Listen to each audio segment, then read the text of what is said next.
Good morning, Kingsley community. Pastor Colleen Wehrman here, coming to you with another daily devotion for Thursday morning, December 9th, 2021. Going through the heart that grew three sizes, the story of the Grinch. For session 3, When Light Shines.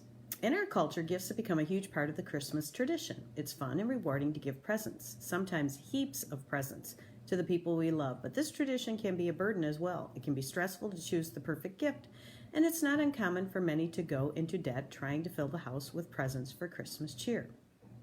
So the question the writer has is, what do you think motivates us to get so into the gift-giving obsession of the Christmas season? When have you experienced joy in gift-giving, and when have you felt like it was a burden? Maybe that last-minute gift you were supposed to get, or that coworker that you just don't know what to get them, and yet they're doing a gift exchange, and you got that coworker who you don't really like, and you say, I don't know anything about them. Do you buy them a candle? Many think the tradition of gift giving at Christmas started with the picture of the wise men bringing gifts to Jesus as a form of worship. If you spend any time in church, you know that Jesus preached a life centered on simplicity, not gift giving. This theologian writes, Jesus taught about money more often than we might care to admit. 11 of Jesus' 39 parables are about money, and if we took the time to do the numbers, out of every 7 verses in Luke's gospel has something to do with money.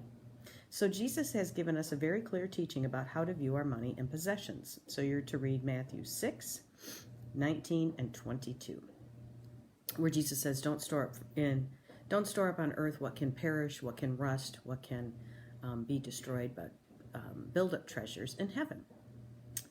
I'm not exactly sure what Jesus meant when he asked us to collect treasures for ourselves in heaven, but it seems that Jesus wants to change our focus from what to collect or not collect and turn our hearts toward what we truly treasure.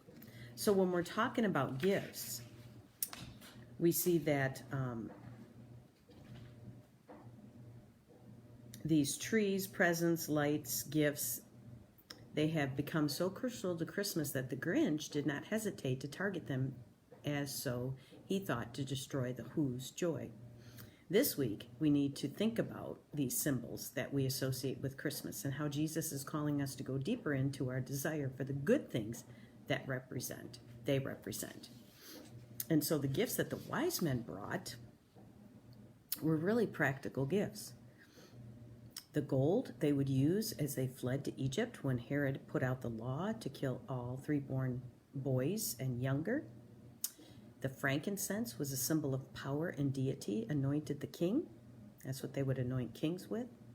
And then the myrrh was used for burial preparation, which foreshadowed Jesus' death.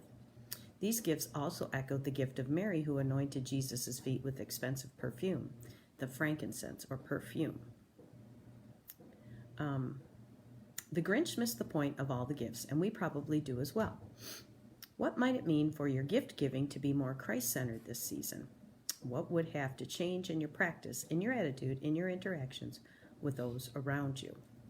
So what would you need to do to get gifts for people? Because we know gift giving is part of giving at Christmas.